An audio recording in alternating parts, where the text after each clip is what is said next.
Welcome, everyone. Thank you for joining us for our third annual MSK Week, which is full of inspiration, relatable conversations, and Black women prioritizing their health.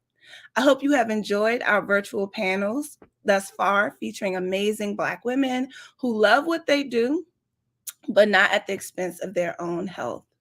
My name is Janae Epps. I am the Senior Director of Reproductive Justice Initiatives here at the Black Women's Health Imperative. We are closing out our MSK Week conversations with tonight's panel. Sis, keep your head up, fighting for reproductive justice with all we got. And I have some RJ leaders here with me tonight that are doing that and more. So let's get to it. I'd like to first welcome Becca Berry Esquire. She is a Southern California native, a double alumnus of the University of Southern California, where she was the inaugural student in the highly selective 3+3 Accelerated Bachelor's and JD program. She earned her JD as well as her BA in Sociology and Forensics and Criminality in 6 years.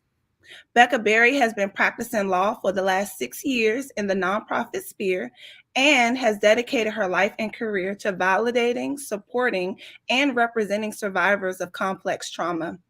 As an outspoken survivor herself, she is using the skills she has developed over the years from her healing journey to support others through her legal practice, art, and platform. Nothing Wrong with You, LLC, launching in the summer of 2023. Becca has directly managed and staffed 2 national legal direct service helplines at Equal Rights Advocates in San Francisco and Root and Rebound in Oakland. At ERA, she directly represented survivors of sexual and gender-based violence in Title X proceedings, assisted other attorneys with litigation and special projects, and participated in public education efforts. At R&R, she directly represented survivors of the criminal legal system, formerly incarcerated individuals looking to expunge their records and move forward in life. Becca was an If, When, How lawyering for reproductive justice fellow at the Black Women's Health Imperative. Here, she helped evaluate and develop national and state policies addressing issues most critical to Black women's health and wrote several articles and blogs on the intersection of reproductive justice and mental health. She also took lead on drafting our organization's first ever Black women's health policy agenda, which was released in early September of 2018. While Becca was in DC, she organized with BYP 100 and SWAC on their transformative campaign, Decrim Now, to help push forward the criminalization of sex work in the district. Outside of work, Rebecca is a singer, collage artist, proud foodie, and true crime documentary enthusiast. She loves to read, relax near water, and deepen her spiritual gifts through ancestor work and divination. Welcome, Becca. Thank you. Thank you so much. Yes. Next up, I would love to introduce Maya Hart. Maya is the North Carolina coordinator with Sister Song Women of Color Reproductive Justice Collective. Maya is a multiracial Black queer mama, organizer, birth worker, and certified lactation counselor based in Durham, North Carolina. Since becoming a mama, they shifted their birth work to center postpartum support, lactation education, and mutual aid. Maya graduated in 2020 with their master's in social work from the University of North Carolina at Chapel Hill.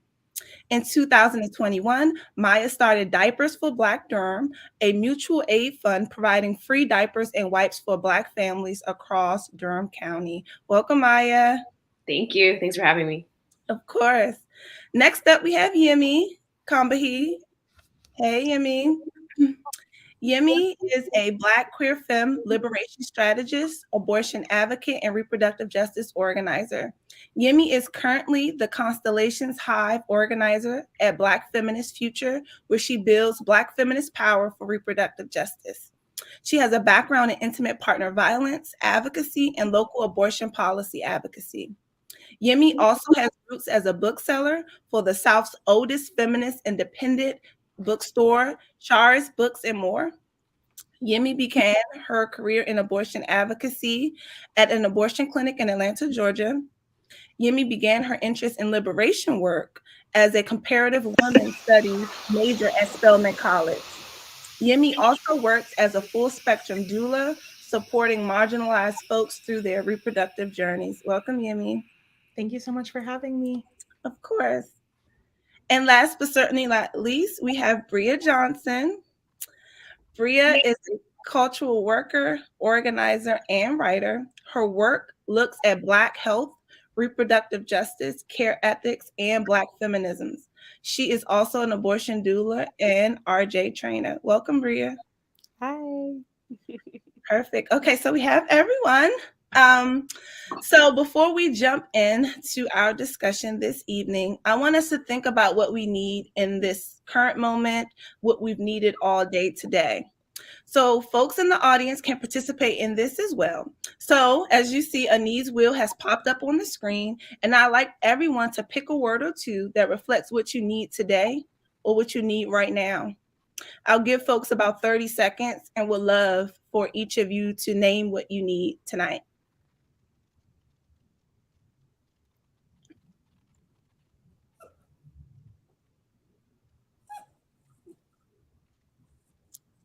Perfect. Okay. Everybody has their one or two words? Folks in the audience, feel free to pop yours in the chat. All right. To my crew, whoever wants to go first, name what you need tonight or what you've needed today. I said connection. Mm. That's my word. Yeah. Okay.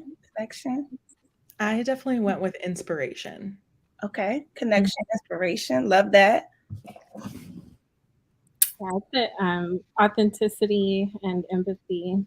Okay. Authenticity, empathy. Perfect. Maya? And I also said connection as well as comfort.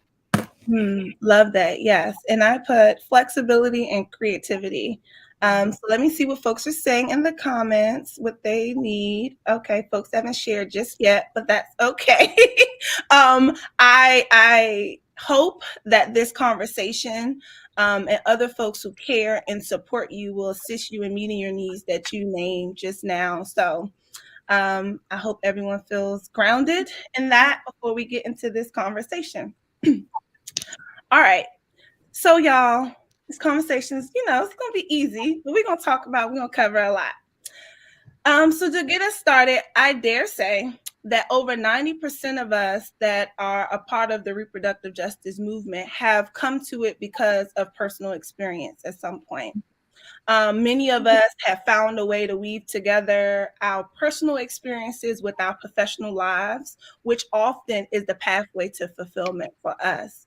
And so my first question to each of you, we could do round robin. I would love for each of you to speak about what led you to this movement, be it personal and or professional, and how it has shaped the work that you do today. I know it's loaded. But we're talking about ourselves right now, okay? We focusing on ourselves. So anyone can kick us off. I can start. So I had to think about this because I'm like, okay, where did it really start? But I feel like for me, the seed of it grew when I was in college. It was my first time really like being separate from my family environment. It was my first time really getting to explore my sexuality as a person outside, again, of my family environment. I grew up very religious.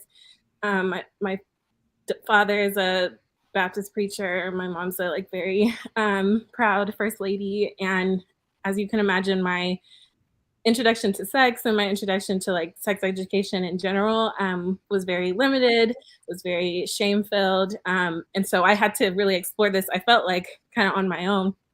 And so in that process, I was in a relationship at the time that was not healthy, very emotionally abusive. And so I didn't feel like I felt very alone. I didn't really feel like I had someone I could talk to about what I wanted to experience with sex, like just how I just had no clue around just like how to speak my needs, pleasure, and nothing like that was even a part of my vernacular. And so I had an experience with my partner at the time that was very negative. And I remember just hearing that Planned Parenthood was down the street from USC. And so I actually walked there. I remember that day I walked alone. I didn't have anyone to go with me. I walked alone. I remember sitting in the waiting area. The person at the desk was very kind. And then I remember sitting in the actual like room with the nurse and getting my first actual sex education. And it was trauma informed. I felt seen, and I know this is not everyone's experience, but this was my experience with Planned Parenthood. It was beautiful, and it was exactly what I needed. And that really just sparked so much in me. I say it sparked my feminist awakening, and then after that, my queer awakening. And then it just like kind of rolled on from there. And then once I was able to really dig into the research and just like the deep legacy and history of Black women and Black queer women leading this work, it just all aligned and made sense. And so that's kind of where it started for me. Yeah, thanks, Becca. Mm-hmm. I can share next. I think Becca's story is illuminating a lot of the journey that I wasn't even aware of for myself. So thank you for that. I think what brought me to reproductive justice was having a Black girlhood, which I honestly think was one of the most beautiful but scary experiences. And you know, I grew up in a very pro-Black household, but there was no gender analysis around any of their politics. And so I really realized early on that there was something missing to pro-Blackness that didn't honor me and who I was as a person. And I think there was just having a childhood dealing with that, right? Like we say Blackness is beautiful and empowering, but like, why do I have to put shorts on when a man like not have shorts on when a man comes over our house, right? So small things like that really helped inform how I felt as a human being. And then going through Black girlhood in the sense that I was exposed to sexual violence very early on. And not just that, but realizing that it was up to me to navigate my own sexual health in the aftermath of that. So a very clear experience I had was being around 15 or 16 years old, knowing that like if something like that happens to you, you should go get checked out, but also not wanting anyone to know. So trying to do the research to find a Planned Parenthood in the similar way that Becca had to, right? Research a Planned Parenthood. When were they open? Could I use insurance? Would then my mom figure out how much money did I have to come up with then to like get tested and get checked out? Was it going to be an affirming place? Would they judge me? You know, all of these questions that I had, and also going through that and having a really deep feeling in my soul that like it should not be like this. And I think just having several experiences throughout my adolescence, through my girlhood, knowing it should not be like this. And then it wasn't until later on that I got to college and had a really transformative experience being at Spelman around other Black women, other Black girls, gender expansive people who were also saying, I came from this place and had these negative experiences also, and it should not be like this, right? And then we had the magical experiences of contextualizing our lived experiences by reading and by engaging in scholarship by Black women who affirmed what we knew in our deepest of selves. And I think that's truly what brought me to this work, because after that, it felt like there was no other option than to do some type of liberation work. Yeah, I definitely love that too, Yemi. Thank you for sharing that. Bria or Maya, either you can jump in. I can go. I think in terms of my upbringing, what brought me to RJ is definitely being born from like a single Black teenage mother. And so like really thinking about like what it means to be a Black single mom at such a young age, and like witnessing my mother experience so much misogynoir for simply choosing parenthood or for being the parent that stayed, and like the assumptions about her and all of those things are like deeply personal to her story. One of my favorite stories that she would always tell is like her she's had the same friend group nearly her whole life, and the way when she got pregnant, even though they were all doing the same activities that get you pregnant, she always talks about like being the only one that actually got pregnant and how their parents wanted them to like stay away from her. And so I think a lot about like that's that like just the decision to be the parent that stayed and the decision to have a child and the political terrain that sets you down has always been important to me. How I really, really, really got involved was outside of all the personal things I was doing when I went to Towson University and I finally landed on gender studies. I don't know why. I was a business major for a week, y'all. It was not going to happen. It was not going to happen. I dropped them classes so quick. But in my gender studies department, they had 4 tracks, and the tracks I was interested in was women's leadership or women's health. And I picked women's health, and then I ended up getting connected to BWHI at first. But I didn't come yet, but then later I got that internship. And so it's so funny how like that one choice just created a whole path, and I've still been here today. Yes, yes. We love that. Yeah, I love hearing y'all's stories. This is actually really incredible. I like to think that my RJ story started when I was like 2 or 3 because I have been like the caretaker babysitter from such a young age. I always say that I was babysitting when I was way too young to actually be babysitting. And it wasn't until I was older that I recognized like the political act behind caretaking and nurturing. And I just always thought like, oh, I have all these other interests and I like watching kids or caring for families. And then when I started reading more like Black feminisms, Black queer feminism, and understanding caretaking and mothering as this revolutionary act, it just like everything clicked for me. And I just happened at that same time to come across a doula training, 2018, 2019. And everything clicked for me, like situating birth work and care work within the history of reproductive justice. It just made so much sense, and it helped give me a lot of language for the experiences I had since I was really young. And then in 2020, I had a baby. I made the decision to get pregnant and parent, and I have a 2.5-year-old now. And my own experience around postpartum specifically has guided a lot of the work that I do now around caring for postpartum people and providing breastfeeding and chest feeding lactation support to families in Durham, just because I think we put a lot of emphasis and resources towards pregnancy and labor delivery, birth doula and support. And I think we don't put that same intention around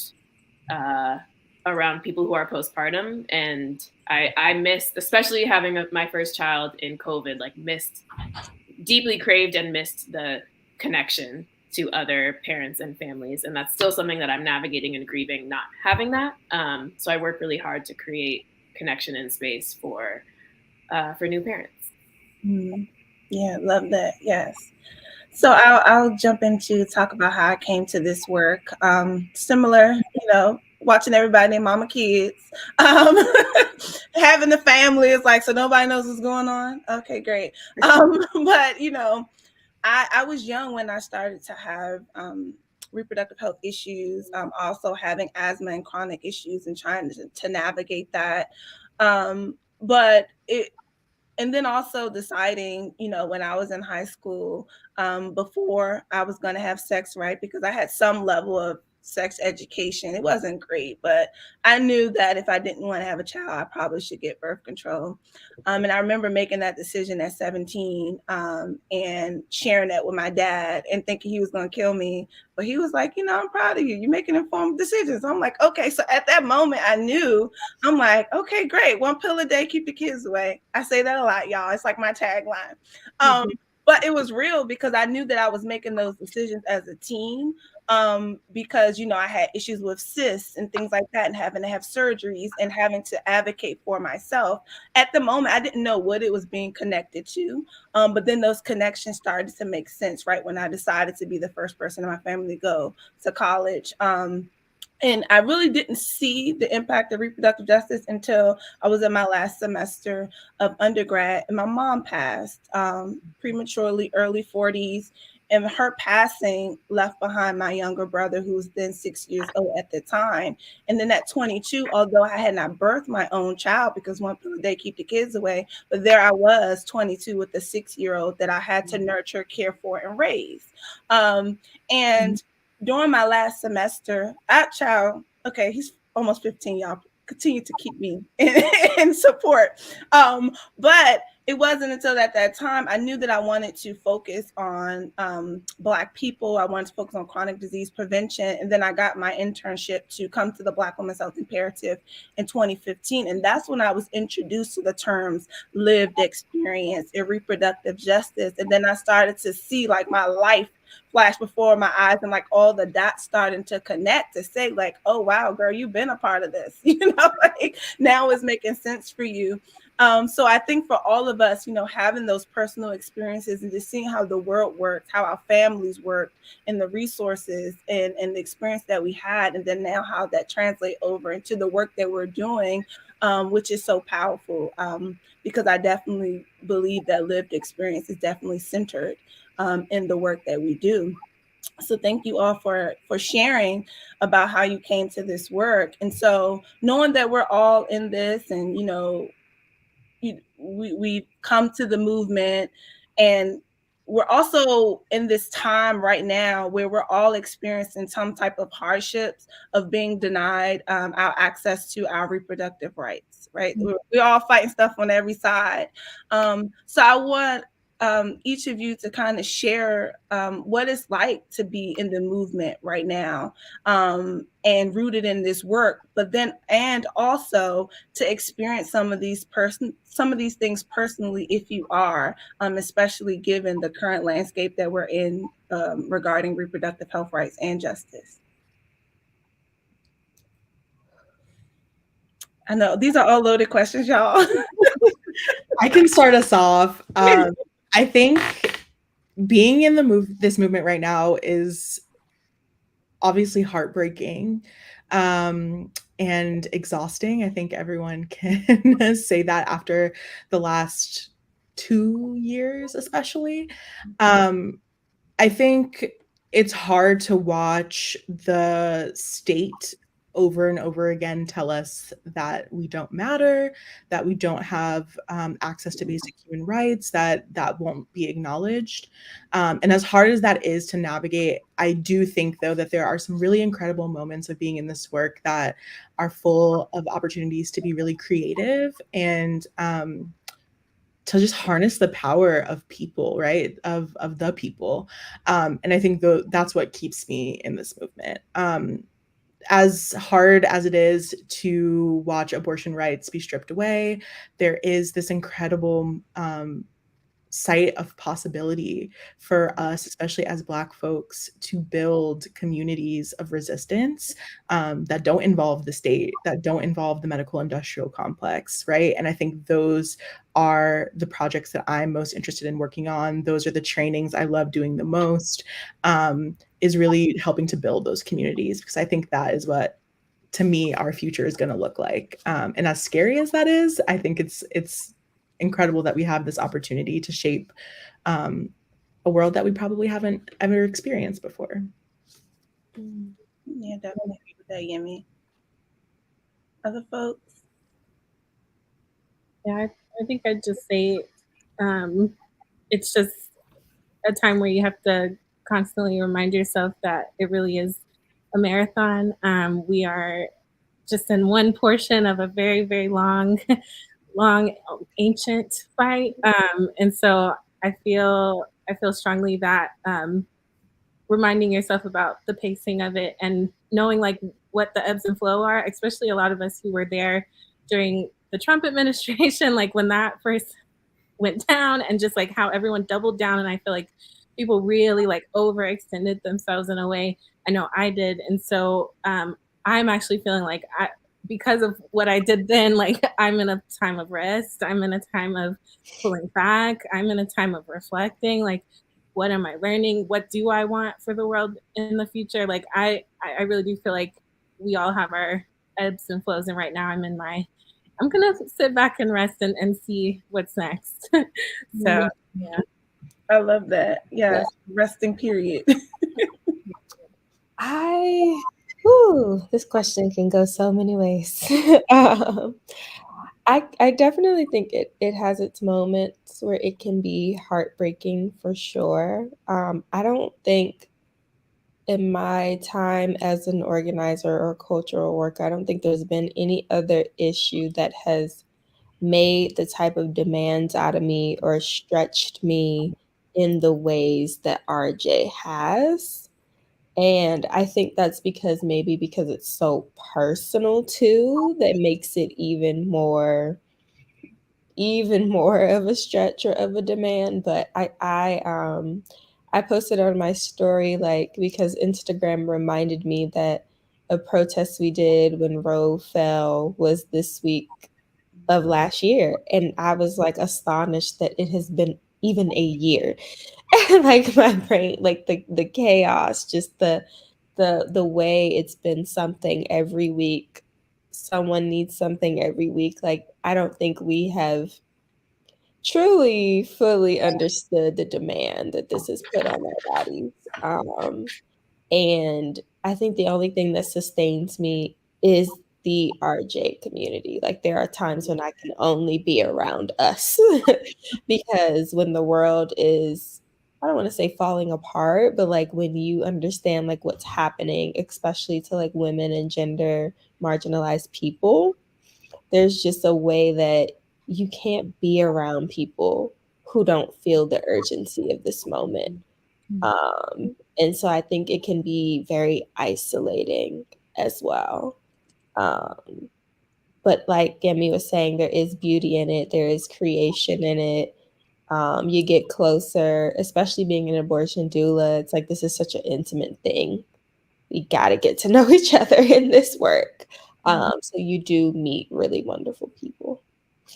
Yeah, definitely. Maya, did you want to add before I jumped in? Yeah, I appreciate y'all's perspective and just like the hope y'all are offering, because so I'm in North Carolina and we banned abortion. The state banned abortion beyond 12 weeks 2 days ago. And so it's been very hard to find that hope. And I keep coming back to the fact that I know our people are in favor of abortion access. And I have to actively remind myself that even though these laws are passing everywhere, like the majority of people in the entire state, beyond just our close communities, are actually really in favor of this thing that should just be basic healthcare access for all of us. So that's an important reminder for me when I feel alone and isolated, and like the five of us are the only people who want people to have access to abortion. And yeah, to all of y'all's point, now that I'm in RJ, I can't ever do anything else. Like, it's so deeply personal about me as a queer person, about my son as a child, about my community, having access to all of our most basic human needs. It feels, as hard as this moment is, it feels good to know, like, I know I'm where I should be, and this is where I plan to be, and I'm not going anywhere. And yeah, I think, as Becca said, like, this is a snapshot of this really long lineage of this struggle. And I do believe that we are going to advance in the opposite direction. And that feels hard to trust, and who knows when we will see that, but I do really believe that. Yeah, no, I agree with everything each of you have said. I know for me at this time, because this work is deeply personal, and as I'm doing more of this work and kind of letting this be my center, and making sure that anything else that I do, it has to directly align with the reproductive justice work. I'm meeting more folks, I'm connecting more folks, and I'm building my community of RJ folks, which is inspiring. But I think I'm also at this point where I'm trying to figure out, like, okay, girl, you can't be everything and do all things. Shout out to us that are doulas, a postpartum doula, abortion doula, doing the work, going back, we're getting degrees, we're trying to figure out what more to do. And I think, I'm trying to I'm trying to narrow down on, like, 2 or 3 things that's like, that's my thing, right? And anything else that I'm doing has to focus on those things. Of course, RJ is my compass, but if it's not 3 things, right, then I can't do it because there's so much need. And you kind of want to make sure that you're not just sitting on the sidelines, right? But you want to make sure that you are continuing to be a part of the conversation, continue to do whatever you can from where you are. So I know that's, where I am at this point as well, but then also have to consider resting. So Becca, I definitely agree with that. Like figuring out like, okay, what's the ebbs and flow of the work that you're doing? And I know sometimes it definitely be a challenge for me because we're a national organization, right? And so if things are happening in certain states and things like that, like how do we all show up? And we can't be everywhere. So yeah, it's a lot, but as each of you have shared, like there is some joy to the work that we're doing, and I think that we all are doing a great job of figuring out like this is what we're gonna do, and this is how we're gonna take care of ourselves in the process. And I think that leads me to my next question for all of us is if there are any specific tools or strategies that have helped you in this process, right? Knowing all that's what's going on, to center yourself while working in this movement, especially as feelings may arise. Like with this work, it's like, okay, listen, 2 steps forward, 100 steps back. Like, what's helped you all to be grounded and to keep going? I can start. I know for myself, I've been working very diligently with my therapist. That's my girl. We're probably going on like year 4 together. And we've been working very diligently to help me create like a sustainable, realistic routine, not a TikTok routine, like a realistic routine. Like I can do this, I can commit to doing this. And so, whether it's emotional freedom tapping or it's restorative yoga that I can literally do on my bed before I go to sleep or before I get out of bed, like really taking the tools and blending them into my life in very easy and sustainable ways. So maybe you do the emotional freedom tapping when you get gas, like how do you make it make sense? Has helped sustain me. And then I think for this movement, particularly, especially being on the like abortion doula terrain, it's like you have to check that savior complex or you will perish. If you don't get that savior complex in check, you will perish. If you don't get your ego in check and stop thinking that your one singular actions is going to change the whole world, you're going to be in the early grave because like not going to know how to say no, or I can't do that, or hey, I can't take on this project if you approach everything from this depth of urgency where like you got to be the one to do it. You got to be the one to answer the call. You got to be the one to show up at the clinic. It's not sustainable. So it's like learning how to hold this urgent moment and be committed and honor your commitments, but like you ain't Mother Teresa. Sit your ass down. Type vibe is where I've had to really be with myself. My bad. I didn't mean to cuss. No, but that's real. Like, go and sit down. Take a seat. Yeah, I call it getting off the cross. You gotta check the martyrdom. It's a big thing. Yeah, I just echo a lot of that. I feel like therapy has absolutely saved my life. But having therapy that is accessible and doesn't add the stress with the finances. It's been a thing where I've like been in and out because of how much it costs. So like sliding costs, therapy has been wonderful. A big piece too is the saying no piece, the really checking in with my own energy and recognizing that I can't be the therapist friend. I can't be the debate partner. I can't, like, I already am like ingratiated in this already. Like, we don't need to be arguing about stuff that I talk about every day. And just recognizing too when my triggers are there, and there's a lot of them. And so I've been really focused on grounding myself, finding a grounding practice that works for me, getting real deep into my spirituality, because I have to tie it to something bigger than me, or else I feel way too small for what needs to be done. And I know a lot of it does have to do with my upbringing, but like I can't not see what we're fighting as evil, like actual, like real evil in human flesh. And so in that, like, yeah, I just have to call on all my support, all of my ancestors, whoever can help me get through it. That's a big piece for me. Yeah. I can jump in. I think y'all said most of what I want to say. I'm just very big on boundaries, and saying no is such an important skill for everyone to be in practice around.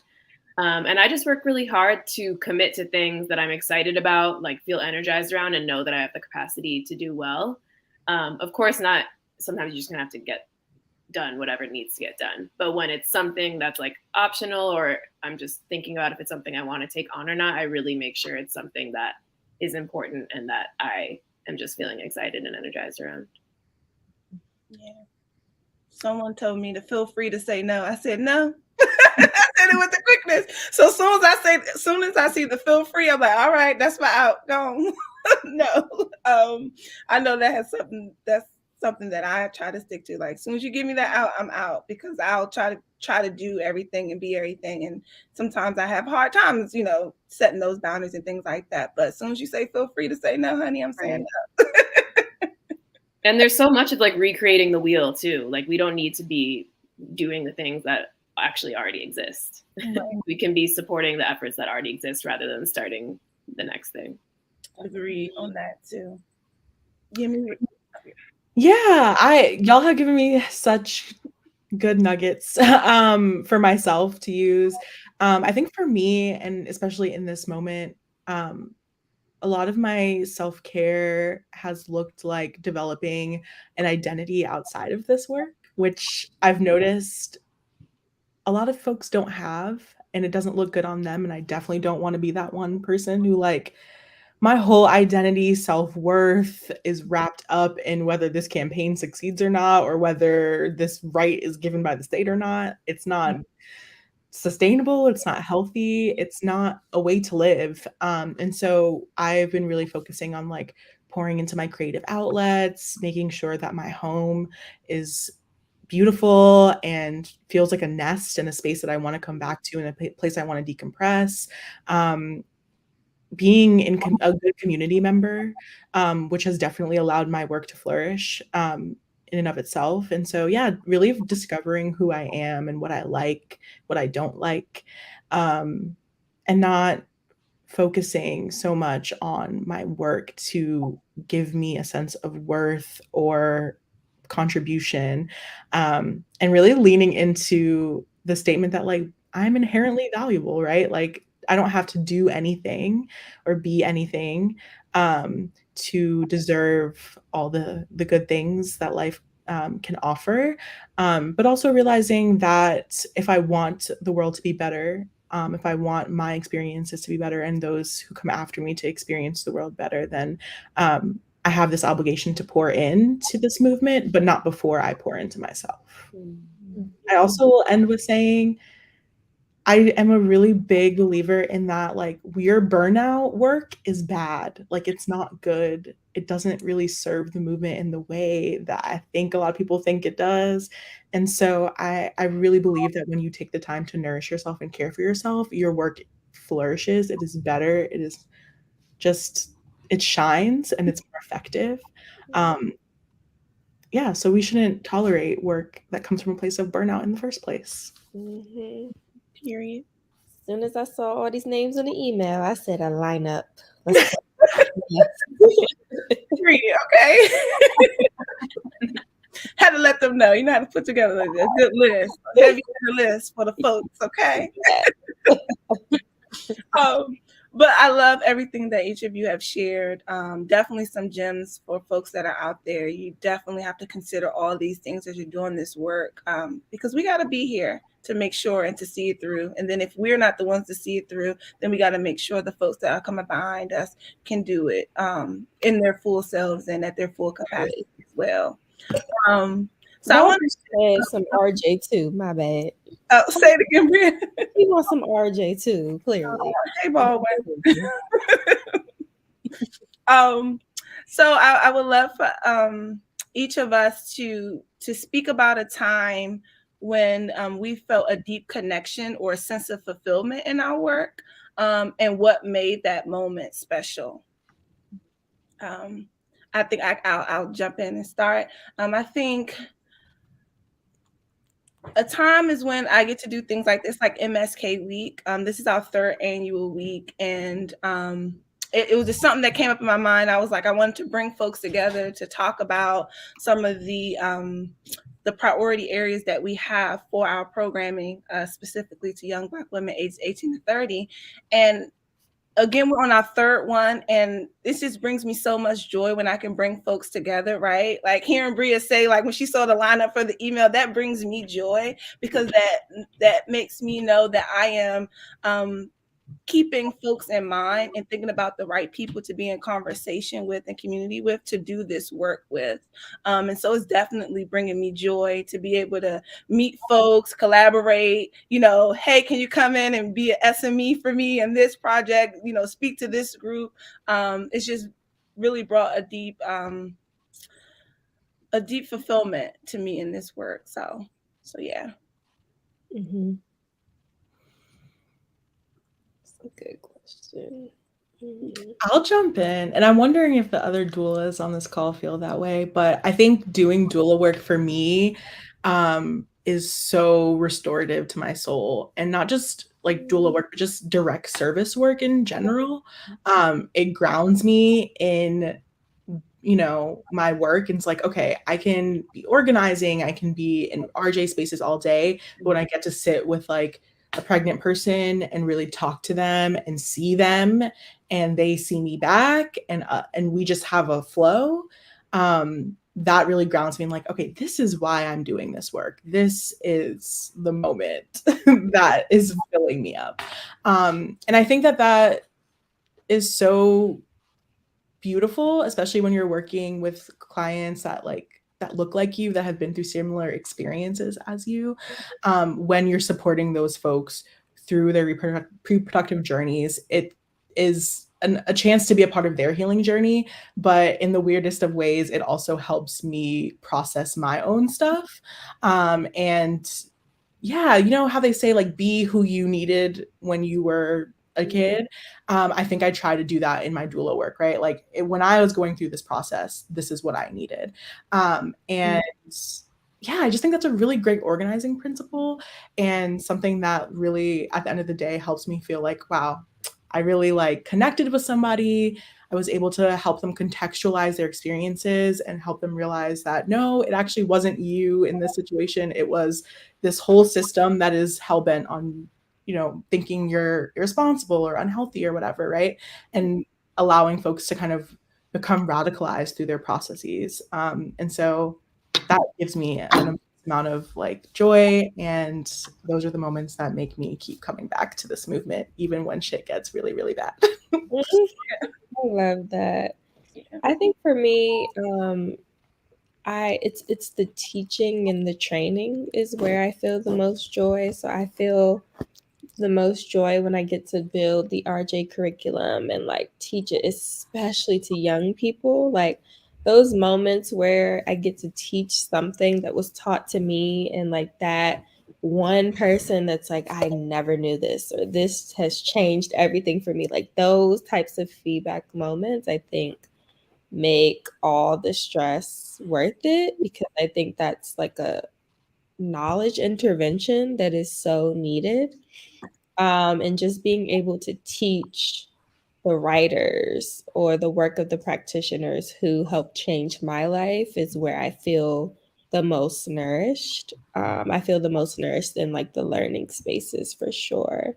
And I also feel the most joy when I get to be around RJ folks. Like no shade, but I just think other movements are so antagonistic and you don't really want to be around your comrades and it's like a battle for who's the most radical, this and that. But like, not saying that doesn't exist in RJ, but it's like, I don't know what it is. It's that like that connection to direct service, that all where it's just like when we see each other, it's just you feel held.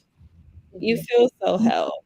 Even like some of the first times I hug people who I only know online, it's like we hug like we've always known each other. Like there's just something about it where we just understand this moment and the bulk of us have this relationship to care and nurture in general that we practice in this work. And you just leave it feeling way more nourished than, in my opinion, any other type of movement space that I've ever been in. That's real. Yeah, for me, it's the storytelling.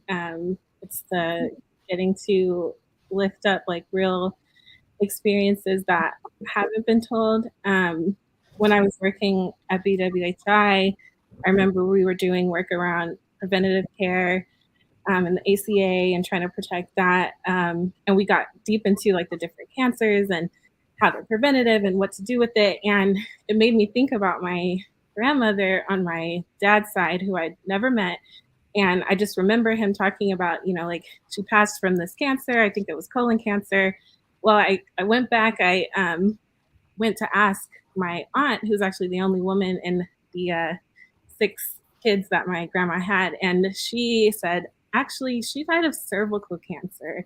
And she was 48 years old. And she hid it from us. And we did not know until it was too late. And that making that connection was huge for me. For me, that like generational trauma, like it tied together, because at that time too, I was in a place where I just kept feeling like I'm gonna die when I'm like 50, like that that's all I'm gonna get to, and I didn't know where that was coming from, but now I do. And so being able to do that work, I was able to tell her story at the House of Representatives. I was really able to like lift up this like hidden story from my own direct lineage that it filled me up in a way that I don't think anything else can. And so it's stuff like that, being able to tell folks stories and really uplift like what's really going on. Because cervical cancer, by the way, is very preventative. And when you catch it early, you don't have to die from it. And so just knowing what she went up against and, not having access to healthcare, not really having the time or the space to really take care of herself, really, it inspires me to keep going. But it also is like, we have to remember that this is what these stories really mean. Yeah, definitely. I wanted to share a story from a program we led through Sister Song in North Carolina last year called Mothering in Abundance, which honored not just cis women, but like broadly care workers, domestic workers, the queer and trans folks, and working class, usually Black women who hold down so much of the care work that we do as parents and moms and birthing people. And so it was this 6-month-long cohort where we did both leadership development trainings around birth justice, queer and trans liberation, reproductive justice, abortion access, and then also community building, just to feel connected to folks as birthing folks, parenting people, artists, community members, in all the different ways we identify with the experience of mothering. And I will never forget that one woman at the very end of the cohort came up to me and said that she's a better mom now because of this program and because of the people she got connected to throughout this cohort. And I was like, okay. This is why I do this work. And it wasn't about me, but it was about the connections she made and like the care and connection she felt that she was then able to go back home and bring to her family. And that just felt so inspiring and was like such an important reminder for me of why I'm here. Yeah, those are all powerful. I know when Bria and I did our inaugural RJ cohort here at BWHI, and just hear folks saying like, okay, I'm not afraid to be a mom now, or I have all the tools that I need. Like, I'm going to be the best organizer I could be. Like, it was just exposing them to that and hearing folks saying things that they never thought was possible for them after getting, information and being connected and learning is just so powerful. So I'm happy that we all have those experiences and moments that keep us going, because honestly, those are going to be our North Stars as things get crazy and chaotic. It's like to say, like, we still have more to add because there's more people to reach in this work. So we're going to tussle a little bit. Just kidding. I'm just kidding. So y'all know the movement is very intergenerational. And we love that. Don't get me wrong. But I would love to hear from you all. What are some of the challenges and also the opportunities of us being a part of a intergenerational movement? Don't tussle with me in the comments, y'all. Go ahead. So because I work at GGE and we focus on youth, I'll kind of answer from that perspective. But I think a lot of the things we run into is a resistance from adults to recognize and own their position as oppressors of children. It's like really something that even I'm finding that Black women won't even contend with. And so I will be doing RJ work and I will witness youth say and ask for things, and it could be the most radical RJ older Black woman, and like when it's time to apply that to the team, they fold. And so that's why I always go back to my mother's story when I say like the right to have a child, the right to not have a child, the right to parent, like teenagers are involved in that, whether it makes you comfortable or not. The fact of the matter is that the body can do it. And the fact of the matter is that most of the barriers to it are more social and cultural than anything else. And when adults have to sit with that, and I'm not saying anything new, Toni Morrison said the same thing. When adults have to really sit with it, with what it means to allow a 14-year-old to make that choice and to simply only give them the knowledge and the resources they need to make that choice, they start shaking, crying, and throwing up. So there's truly like, that's why at GGE we added that extra pillar like of RJ as like children's right to liberation and autonomy and sovereignty, because I think that's a large part of this conversation that's really missing. And I really do believe that like kids show our gaps. And I have watched even people in the RJ landscape who may or may not be the best with children. And I think to an extent that's an indictment when we start talking about self-determination and autonomy and freedom and da-da-da-da, and we can't even practice it with the people we have direct power over. And so for me, that's the hardest part of like just constantly witnessing, especially the older generation, just really fail when it comes to that youth inclusion. Period. I was just going to say, and I don't know if this is specifically around intergenerational issues, but I just, as a movement, need us to get on the same page about queer and trans liberation being at the center of reproductive justice, and also our stance on abolition and how we interact with the police. I feel like we are just all over the place, and I need us to come together. I really need us to come together. Because how you RJ and you ain't saying no to Cop City yet? Oh, man. That's so true, Maya. And I was thinking a lot about this question. And for me, what comes up in terms of like intergenerational struggle is dealing with like movement elders who are like very set in their ways around issues like queer and trans inclusion, and recognizing that in order for us to get to liberation, that is something we are not going to compromise on and should not compromise on.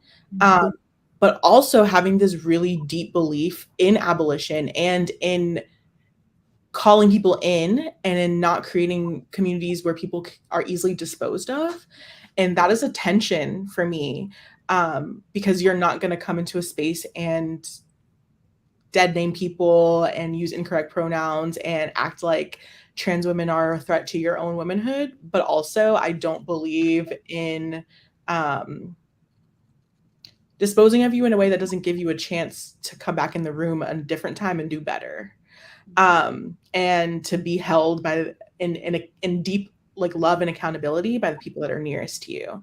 And so I do think though that the RJ movement in all of its intergenerational glory is a site where, like Bria said, we get to practice that, like the way that we want to interact with each other and be with each other and deal with each other. We have to practice that now with each other in this movement. And so if you believe in bodily autonomy, you have to listen to children when they're in the room about what they want, what they need, what they deserve. And you have to listen to trans people. You have to listen to all of the people that you claim you're here for. And so, it's a question about living out our values and checking each other when we're not doing the best at that, in my opinion. Mm-hmm. Yeah. I think it is. I just echo everything. It is living out your values. And for me, it's like, I just have to practice. I'm realizing that I'm practicing it all the time as I talk to my 82-year-old great aunt that's in North Carolina. And then I'm talking to my mom and I'm talking to my auntie in St. Louis. Like, they understand, and the issues are not foreign. I think it's breaking down like language barriers for real around like how we speak. I guess just like the ideologies around how we speak, and just like, I don't know, there's a lot of patience that's needed around just recognizing that we can get to the same page. It just does take some real like humility on their end, on my end too. A lot of like assumptions that I have to put to the side a lot of the times, because I don't know how much folks have been holding on to. And when I do that like deep listening, once the floodgates open, they really do open. And I recognize like, oh my goodness, like you've been through some, you've been through something, and it explains why you're so set in what you are right now. And so then I have to I put my survivor hat back on, my trauma informed hat back on, and I'm like, okay, yes, I can engage here now, because we're coming from a place of like vulnerability and realness, and really can get to a place of understanding like we know each other. And there's a lot that you've learned and gone through that like we don't have to like hide anymore, that we can break silence around now. And that to me is like what keeps me going, and like keeping it intergenerational. It's like, let's open up, let's speak it out and scream it out, because most of us are holding on to a lot that we haven't really shared. Yeah. Thank you all for that. We did have a question from the chat. Tara Brewster, at Planned Parenthood, we know we're not experts in this work, but stand with the RJ movement. How are ways we can support this work without overstepping? I think the biggest way that Planned Parenthood can, well, it depends on which branch is asking, but the biggest way that you all can, right, can support RJ is, I think, going back to that quality of care once our people get into the clinic. I think one thing we talk about a lot as abortion doulas, or my friends who work at abortion funds, is like, we can get you access, but we have no control over the quality of your care. We have no control over what you experience when you walk through that threshold. And in some cases, they won't even let us in. And so I really just want clinicians and providers to take like Black feminist praxis more seriously when we are talking about like the quality of care. Like, I want you to read the Jennifer Nash text when we deploy the term like non-care, and take it seriously, because this RJ fight, I'm not taking my foot off the necks of the medical industrial complex, and the fact that like abolition applies to the hospital site as well. And so like really thinking about what our people go through at the hands of doctors and clinicians and practitioners and like really taking that seriously. And if it shows up in your clinic or your org, I need you to stomp it out, because our lives are on the line. Mm-hmm. Say that, Bria. Okay. Anybody else want to respond to that? Or we gonna let Bria ride that one out? Okay. Thanks, Bria. I'll add one more thing. Okay. I also think that redistribution of resources at an organizational level is the first step to shining the light on RJ and end an RJ politic, right? I have been in spaces where, you know, mainstream news cycles and politicians will immediately go to Planned Parenthood first for any sexual health, reproductive rights type of conversation. And we expect that from them, but it would be nice to expect a passing of the mic from a place like Planned Parenthood, right? To know that it's like, actually, there are these Black folk who are leading organizations and doing this work in the trenches that you should probably be talking to instead, right? And that type of redistribution of resources to me is like a real act of solidarity with the RJ movement. Yes. Period. Okay. All right, y'all know we're close on time, but I just wanted to ask one last question to the panel. What do you think we need more of in this movement, and what do you think we need less of? I know I'm hitting y'all with the loaded questions. Y'all feel like, Johnny, we're not ever coming back, but I feel like we have the space to let folks know, honestly and truly. And so I want to be able to give folks the platform to say whatever. I think, I don't know what we need less of, but I think what we need more of is resources going in the less conventional ways. So like more resources to give directly to community, more resources for the doula, postpartum and abortion care, more resources for the parenting. Like we need these resources. And like less resources to the marches or you're paying a speaker $40,000 to come talk. We need less of that. That's unsustainable. And I just think that like after this year, we can do a lot less talking and a lot more. These funds are for this, and these are the practitioners that are going to carry this out. So I think we need more resources directed at the right things. Agreed. Others want to jump in?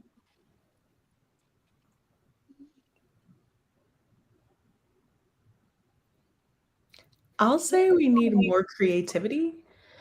And when I say that, I mean we need to not always look to the master's tools just to disassemble the master's house. And really looking at like what are the Black and Indigenous like ways of being, ways of doing our work, ways of moving, and leaning into that as opposed to allowing white supremacist modalities to be the default in the way that we do our work. I think focusing on how we do our work is just as important, if not more important, than the end result of our work. Because again, those are the ways that we practice living and being with each other in the way that we hope exists for everyone. So yeah, it's like really interrogating, why are we doing this way? How can we be more creative? How can we give ourselves space to just try stuff out? With hopes that we will be able to find better ways than white supremacy. And I think what we need less of is, conventionality, right? Like less of defaulting to things because that's the way we've always done it. And I think so many of us got to this work because we were tired of hearing this is how it was always done. And then somewhere along the way, we become those people. So yeah, less of that. Yeah. Becca, Maya, did you want to add? The only thing that's coming to me is, I know we're already there, but I'd say more, even more work inside prisons and inside jails. I want folks coming out in their reentry as RJ advocates, as like full on understanding and in it. And so, yeah, more work inside prisons. And then less, I don't know. Yeah, I don't know. I would just say more of that. Okay. Definitely. Yeah, and I want more connection and cohesion and less recreating systems and structures that we say we're out here to dismantle. Yeah. Well, I want to certainly thank each of you for joining me in conversation today and closing out our MSK Week panels. Definitely some gems were dropped. Folks were engaging in the chat. So those of you that are in the chat, please stay connected. You'll be able to see this on replay. And support all of these amazing folks in the work that they're doing in their respective areas. And of course, we'll continue to do what we do here at the Black Women's Health Imperative. So once again, thank you all, Becca, Maya, Bria, Yemi, for joining me with this heavy hitter panel. Okay, if folks do the playback and they want to tussle, I'm just gonna have to call y'all. Y'all got to come help me.